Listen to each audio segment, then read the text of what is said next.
ഒരിക്കൽ കൂടി സി ദാവൂദിലേക്കാണ്. ദാവൂദ് 36 വർഷം മിഡിൽ ഈസ്റ്റിലെ ഏറ്റവും കരുത്തനായ ഒരു നേതാവ് കൊല്ലപ്പെട്ടു എന്നുള്ള വാർത്തകൾ വരുമ്പോൾ നമുക്കറിയാം ഇറാന്റെ പലതരത്തിലുള്ള വളർച്ചയിലും പലതരത്തിലുള്ള പ്രതിസന്ധി ഘട്ടങ്ങളിലും താങ്ങായി നിന്ന നേതാവാണ്.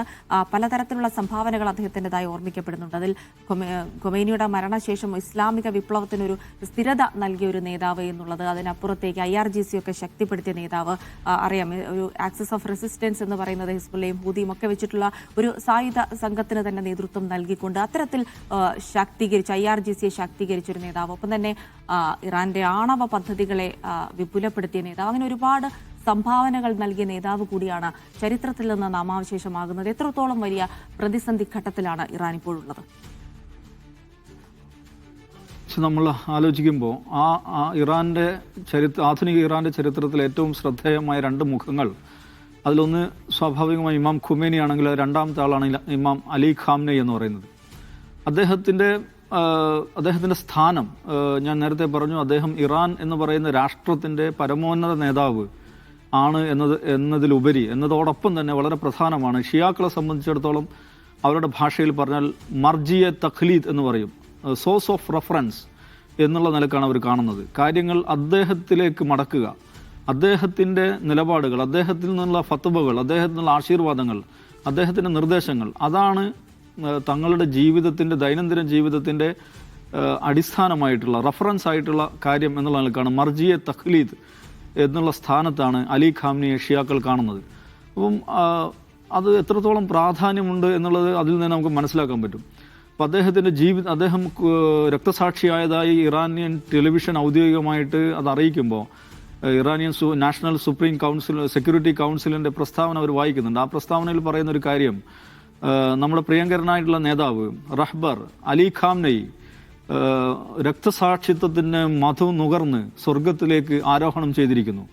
ഇമാം അലിയെപ്പോലെ, ആ പ്രസ്താവനയിൽ ആ ഭാഗം പ്രത്യേകം ശ്രദ്ധിക്കണം. ഇമാം അലി എന്ന് പറയുന്നത് ഷിയ വിശ്വാസ ഘടനയിൽ വളരെ പ്രധാനപ്പെട്ട സ്ഥാനമുള്ള ഒരാളാണ്. പ്രവാചകൻ മുഹമ്മദ് കഴിഞ്ഞാൽ ഷിയാക്കളെ സംബന്ധിച്ചിടത്തോളം ഇമാം അലി എന്നുള്ളത് വളരെ പ്രധാനപ്പെട്ട സ്ഥാനത്തുള്ള ആളാണ്.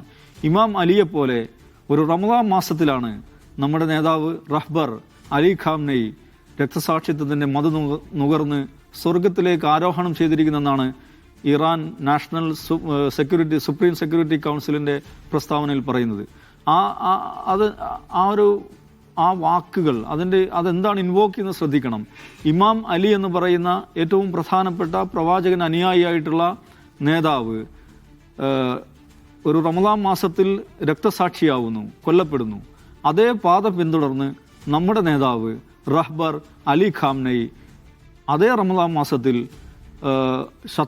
ശത്രുവിനാൽ ആക്രമിക്കപ്പെട്ട് രക്തസാക്ഷിത്വത്തിൻ്റെ മധു നുകർന്ന് സ്വർഗത്തിലേക്ക് ആരോഹണം ചെയ്തിരിക്കുന്നു എന്ന പ്രസ്താവന, അത് സൃഷ്ടിക്കുന്ന വൈകാരിക പ്രതികരണങ്ങൾ, ആ ഒരു വാചകം, സെലക്ഷൻ ഓഫ് വേർഡ്സ്, അത് എങ്ങനെയാണ് ഇറാനിയൻ ജനതയിൽ അല്ലെങ്കിൽ ഷിയ വിഭാഗങ്ങൾക്കിടയിൽ സൃഷ്ടിക്കുന്ന വൈകാരിക പ്രതികരണങ്ങൾ എന്തായിരിക്കും എന്നതിനെക്കുറിച്ചുള്ള ധാരണയോടുകൂടി തന്നെയാണ് ഈ വാചകങ്ങൾ ചിട്ടപ്പെടുത്തിയിരിക്കുന്നത് ഞാൻ മനസ്സിലാക്കുന്നത്. നേരത്തെ ജിൽസി പറയുകയുണ്ടായി 36 വർഷമായി അദ്ദേഹം ഈ സ്ഥാനത്തിരിക്കുന്നു. 36 വർഷമായി അദ്ദേഹം സ്ഥാനത്തിരിക്കുന്നു എന്നുള്ളത് പ്രധാനമാണ്. നമ്മൾ ശ്രദ്ധിക്കേണ്ട കാര്യമാണ്. ഇറാനിയൻ ജനതയിൽ 51% മനുഷ്യർ 35 വയസ്സിന് താഴെയുള്ള ആളുകളാണ്.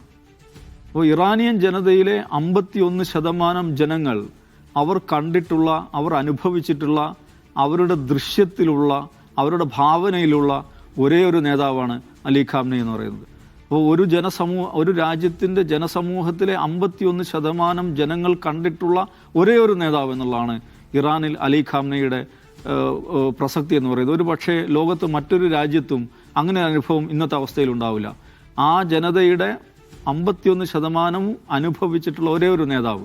അപ്പോൾ ആ നിലക്ക് വലിയ പ്രാധാന്യം, വലിയ തോതിലുള്ള സ്വീകാര്യത ഇറാനിയൻ ജനതയ്ക്കിടയിൽ അലി ഖാംനെയ്ക്കുണ്ട്. അദ്ദേഹത്തിൻ്റെ ജീവിതവും ഇറാനിയൻ പൊളിറ്റിക്കൽ ഡെവലപ്മെൻറ്റുമായി ചേർന്ന് നിൽക്കുന്ന ഒരു ജീവിതമാണ്. 1980 അദ്ദേഹത്തിൻ്റെ ദൃശ്യങ്ങൾ ശ്രദ്ധിച്ചാൽ മനസ്സിലാവും, അദ്ദേഹത്തിൻ്റെ വലതു കൈക്ക് ചലനശേഷിയില്ല.